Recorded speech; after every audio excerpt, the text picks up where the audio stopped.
Welcome to Elon Beyond the Bricks, the podcast that takes you behind the scenes of Elon University to explore the stories, ideas, and innovations shaping our community. Thanks for joining. Welcome to Elon Beyond the Bricks. I'm Connie Book, president of Elon University, and today I'm delighted to welcome Simone Earle to the podcast. Simone graduated from Elon in 2016, and today she joins us from Spotify, where she's a global brand manager, helping create big cultural moments like Spotify Wrapped. She's worked with incredible brands such as Nike and Beyonce's Ivy Park, and she's been recognized on Forbes 30 Under 30. Simone, it is so great to have you on Beyond the Bricks and to hear more about your story. I know our alums and listeners are going to be really interested in all that you've accomplished. I'll tell the audience that last spring I had a chance to be with Simone when she was named top 10 under 10 at Elon. It was great to have you back on campus, and I loved your remarks when receiving that award. So what was it like, I'm curious, for you to be back on campus? Had you been, and I know you were a student athlete, you were really busy on campus. So what was it like to be back? Yeah. Well, first of all, thank you so much for having me be part of this podcast. It's great to see you again. And I love being part of the Elon community. So I'm excited and hoping that, those that are listening to my story and listening to our conversation are inspired in some way as well. But yeah, it was so great to see you. It was incredible coming back to the campus. I have come back to the campus a few times over the years. I've spoken at some of the School of Communication classes, and I've talked to my professors. And of course, since being on the track team, I have gone to It's really exciting. Yeah. I have visited some, new teammates, old teammates throughout the years, some homecomings and things like that. I can't believe it's almost been 10 years since I've graduated, but it was very humbling to come back to campus to receive this award. And I think it was incredible in a couple different ways.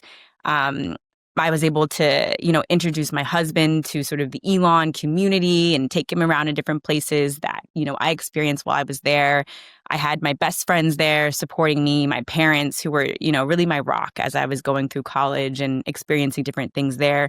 And then being able to give a speech and really say some words about what my time was like there. And I spent so long just like really reflecting on my experience in a way that I don't think I had before. You graduate and you're kind of just like shuffling on to your internships, your jobs, or, just life after college. So it was really nice on a personal level just to reflect on what I've done and what my experiences were. And it was such a blessing to be able to connect with some old professors as well. So Professor Lee Bush, it was great to see her and connect with her, and was surprised of just the touching words that she was able to share about me and with me as well. It's, I always chuckle because students, come back like, do you remember us? Or, and you're like, yes, yes, we remember you.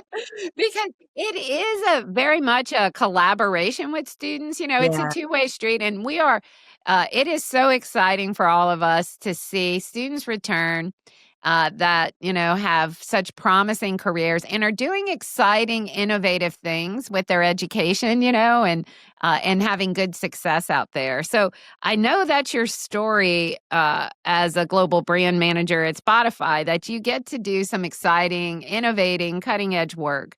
So tell me, I'm fascinated with Spotify Wrapped. My fear is that it would play John Denver songs because I do like, a few of those very hopeful 1970s songs.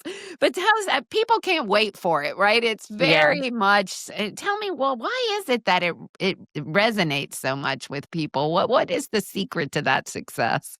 Yeah, I think you're even speaking on it yourself in that it is so personal, in the sense where, you're able to reflect on something that is true to you, right? I think Wrapped is data driven. It's really objective, and it tells a story about you and how you interact with content, music, audiobooks throughout the year. And honestly, I think people like to know more about themselves, right? I think even though you might know some of the songs that you're able to listen to, I think we always try to find new data points and new ways to reflect that experience back to people. And we really see Wrapped as a gift to all the users, right? It's the holidays where we're sort of reflecting what your year is. And I think it's gotten to a point where it's such an incredible phenomenon where sitting on the marketing team, there's so many things that we do as a team to really let people know what it's about and promote that to people who have Spotify, non-users. But honestly, the best content with this experience doesn't even come from us. I think we see throughout the entire year, like all the memes and, the tweets and the little the time content. capsule, of the Yeah, year yeah. in Everyone is rear kind of view. talking about it, and it's gotten to a point where people are anticipating it every single year. So I think it's pretty rare to be part of an experience that you get to create that people are actually waiting for, because no one wants to be marketed to. When does it get launched usually? Does it have a I can't specific tell day? you when it's going to go out. Okay, it's a secret surprise everything. present. But it's always towards the end of the year, because it really, that's what Wrapped is a summation of your year and how you experienced the brand with us. So So looking forward to it. you've led some of the biggest, work with some of the biggest brands in the United States, and that some of them have been, a brand. In my opinion, it's also that it's like almost a living thing, right? It goes through challenges sometimes. It hits highs and lows, that a brand's not a static thing. It's a moving thing. Tell me a little bit about what you've learned about this sector and about culture and society. Yeah, that's a great question. I've learned so much in the different roles that I've been a part of. So when I graduated Elon, I worked on the agency side. So what that means is I was a part of a team of creatives, production people, art directors, designers, and I worked directly with multiple brands at once. And so I went from working at a really big agency called Wyden and Kennedy to a very small agency called Camp Grizzly. And I think what I learned through all of that, especially going and experiencing COVID, is that, to your point, exactly, the world is ever changing. And I think what's interesting about this industry is that it does change so much. And that's what I love about it. People, like I was saying earlier, people don't want to be marketed to. And I think more and more we're experiencing that. And so I think now more than ever, it is extremely important to be authentic and really understanding who your audience is, listening to your audience. What do they need? What are they asking for? That's something that we challenge ourselves a lot at Spotify, really thinking about how do we create an experience on Wrapped that gives people what they expect in a way that excites them, but also refresh that experience each and every year. We're coming up on 10 years of this experience, and people, they demand a lot from us, right? And so we use those insights to really think about how do we improve this experience and make it better for them? Because I think as a marketer, that's your job, is to really give people something that they're asking for, or give people something that they love that they didn't know that they wanted. And so that's a lot of sort of what I do as a brand manager, is working with creative teams and strategists and product people, engineers internally, to really think about what that truth is about our audience and help really manifest it and help it come to life in different ways. You're talking a lot about teams, and you were on the track team here. And I've had a chance, Coach Mark Elliston invites me back to talk to as they've had such a great run with championships, and they all have, 4 or 5 rings. Their hand is full of these championship rings. But I've always been so impressed at the culture that Coach Elliston and the players have about cheering each other on, really looking for team success and how do you drive team success. And then you probably, I'm assuming, the School of Communications, Live Oak, and I mean, all the classes are team-based group projects because of the creative teams. So tell me a little bit about when you're working on a team, some of the philosophy, some of the that you bring in. What's your mindset when you go into that work? Yeah, absolutely. I think in a lot of my reflection as a student athlete, Elon, I always say that experience was really the foundation of propelling my career, but also helps me reflect on the values that I hold as I go into the work that I do today. So you're exactly right. I think it's interesting because I was part of a track team, and, people see track and field, especially the position that I was in as a short sprinter. It is an individual race, right? Yeah. And so I have to hold my own. It's really up to me whether I win or lose. It's my time, and it's objective in that way. But at the end of the day, I'm trying to get points for the team. And so I see that as a metaphor in the work that I do in my job, because accountability is big for me, right? I know that I have to do my part. I have to run my race. I have to show up for the people around me and for the team as well. And so I think of that experience in the work that I do. I'm also very competitive as well. That As is a student in me. athlete, right? Like you Yeah, bring that mindset. And absolutely. And I think that was very much reflected in when I worked at an agency. Sometimes we're pitching clients all the time in order to win work. And so that hustle and that drive and trying to encourage my other team members to show up and do their best is something that is a part of me, and I think has helped me be successful in the work that I do, for sure. Now, have you always loved music? Has music been a part of your life? I know Spotify, right, is a central component of the business model. And so tell me about your love of music and how it's impacted your life and career. Yeah, absolutely. I've always loved music. Growing up, I was very creative, and I would express myself through music in different ways. So I was involved in a lot of different instruments. I was in the band, I was in the orchestra, violin and piano, and I did the xylophone, and I would write my own songs growing up as a kid. I would rap with my friends. Like, there was just so many ways that I would express myself through music creatively.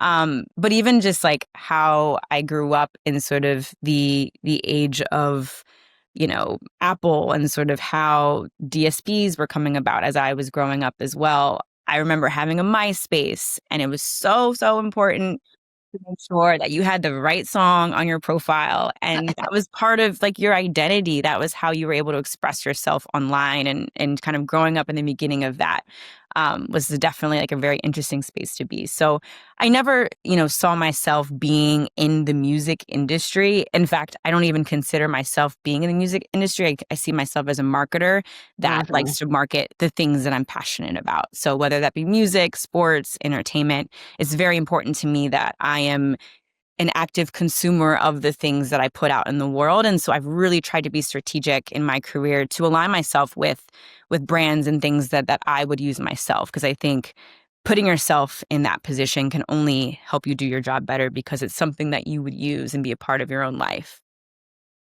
Funny, I was with another Elon alum recently who works at Google, and she said, Google is not a search engine company. It's an advertising company. But a lot of people, if you ask, well, what does Google do? They would say, oh, it's a search engine, but it's actually a collection of people on certain sites, right? That they're driving, to. Absolutely. Yeah. Well, Spotify is a service, right? It's a digital streaming platform. And we are in the music industry, and it's important that we have those relationships. I mean, maintain those relationships, but we always think from the marketing side, like, who is our user? Who are we building these products for? And that's always super important. You mentioned, Lee Bush, and she did such a nice job reflecting on your time at Elon during the award ceremony. But you had a lot of mentors here, and I know mentoring, Elon is really put a flag up for mentoring. We see the impact it has on our students' lives. And you've been really involved in mentoring programs at Spotify and MAIP. So tell me about mentoring. I'm curious in your professional life how that's going, and what advice you might give to Elon students. Yeah, mentoring has always been so important to me.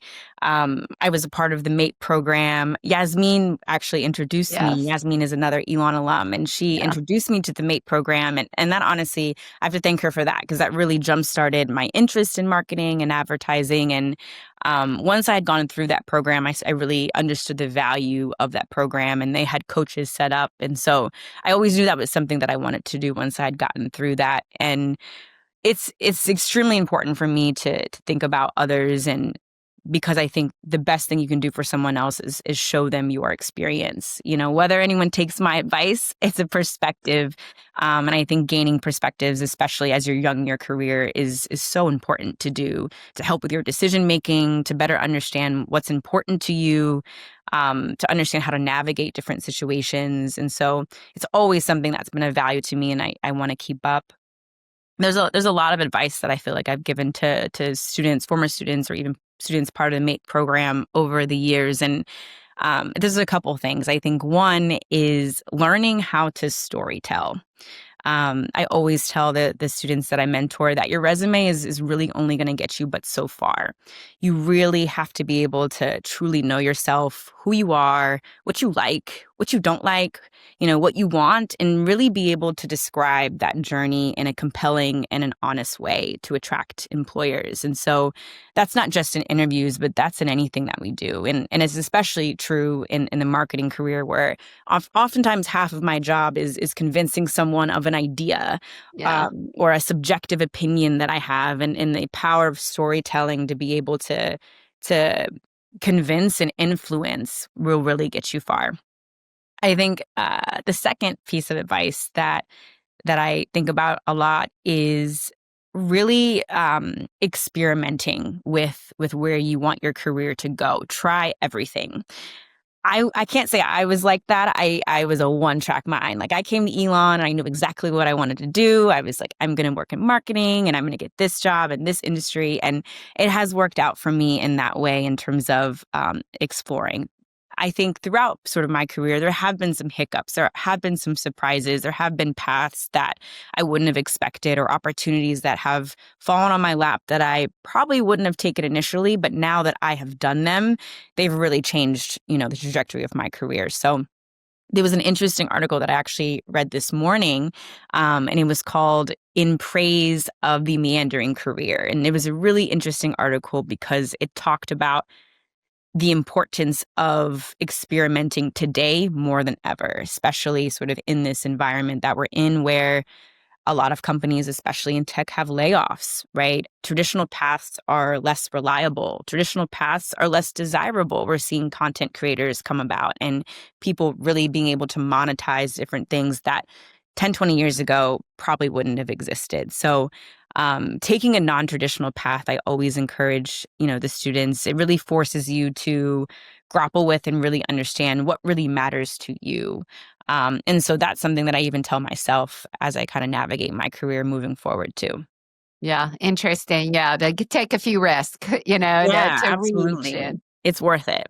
I just want to ask because, one of the things that when you mention, doing some reading and thinking, what do you do on a daily basis to stay abreast of, because you're having to have a good pulse on people in society. So how do you keep yourself informed so that you're smarter at work, and have can do that, can make those predictions and sense and sell people and influence people Yeah. on? Absolutely. I mean, I think there's very traditional ways that I do that. So I try to keep top of mind, like what other brands are doing. And there's resources for that, like in our industry, like Ad Age or Ad Week, where you kind of see like what's going on in the industry, what are other brands doing? And that's super helpful because from an industry perspective, knowing what other brands are doing, we try to make sure that we are pivoting away from that, right? And doing something different. But honestly, I'm on TikTok all the time. I'm chronically online. And it is a resource. I search a lot on TikTok than I would on a Google or any other thing to understand what kind of conversations are people having. I also try to really think about and immerse myself in things that are outside my industry, but are still adjacent to my industry. So I have the privilege of living in the DC area. And so I really enjoy going to new restaurants and getting inspired by different art and art shows that are going on. And I think that's important as well. When I'm in such a creative field, being around other creative people, experiencing other creative things helps me bring new perspectives to the conversations that I have, for sure. You'll appreciate this, that one of our Elon law grads is on the general counsel team for TikTok. So he nice. came and gave a really good lecture. It was standing room only, with all that they've had going on, with the government and the Yes, change of control. And so the students all showed up to of hear course. They about want to his know, work is it with going away TikTok. or are we going to Yeah, have it? yeah, everybody desperate, like, please don't close TikTok. It's true. It really, I remember myself a couple years ago.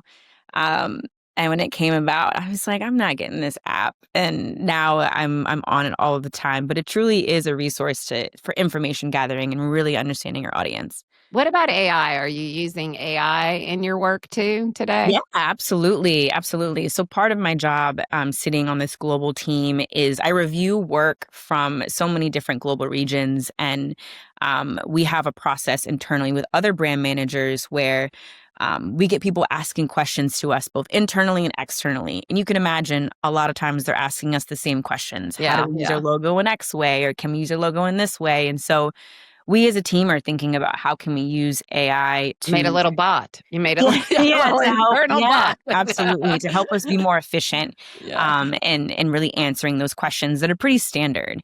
And we're obviously having a lot of conversations of like, what does that mean for creativity? So we're definitely being encouraged to leverage AI in a certain way. And having that conversation constantly. I think this is not going away. This is something that we need to evolve with. So we're certainly having that conversation We internally. made a little Elon Chat GPT because students ask the same Nice. questions during advising sessions, Yes. about classes and sequencing courses. So we did make our own little Elon Chat GPT, and Yeah, it's a absolutely. great resource, right? It's a tool, and it does save time for folks. Absolutely. Yeah, I think that's how I see it as well. Like using it as a tool to be able to support you, especially with things that can be automated, right? And looking at it that way. Yeah. Well, Simone, it has been great to catch up with you. Congratulations on your wedding and such a phenomenal start to your professional life over the last decade. It's inspiring, and I know the alums listening and our community listening is going to really enjoy hearing about your journey. So thank you for sharing it with us and being Thank on you so Beyond the Bricks. much. It's so Great. great to see you again, and I appreciate you. And thanks for having me. Thank you. Take care. Bye bye. Thanks for joining us on this episode of Elon Beyond the Bricks. Please subscribe to the podcast so you never miss an episode, and leave a review to help others discover the conversations that matter. Thanks again for listening, and we'll see you next time.